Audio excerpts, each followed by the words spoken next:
Assalamualaikum warahmatullahi wabarakatuh. Waalaikumsalam warahmatullahi wabarakatuh. Bismillahirrahmanirrahim. Wasyaraitu wujubi zakati fiha khamsatu asya. Al-islamu wal hurriyatu wal milku tammu wal nisabu wal haulu.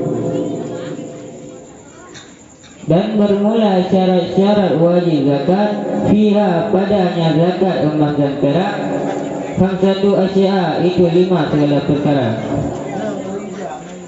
Mana 5? Al-islamu itu Islam, wal hurriyatu dan itu merdeka, wal milku tammu dan itu miliar sempurna, wal nisabu dan nisab, wal haulu dan tahun. Kita lagi dalam surah. Syarat-syarat wajib zakat emas dan perak na 5. Tah 5 yang gufur Islam, kan ulul kafir, ke Yahudi ataupun PKI. Yang kedua merdeka, dia katanya buruh merdeka kan langit. Yang kalian bumi yang sempurna, ada mahnya mah katanya kan magap kan matacu ataupun mahnya kan mah pinjam. Yang kedua nisab, hitungan ataupun bilangan. Dan yang kelima rukun.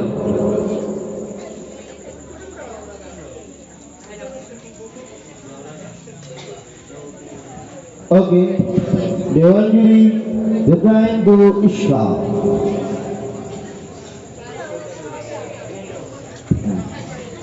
Oke, kita tunggu kalian, Mbak.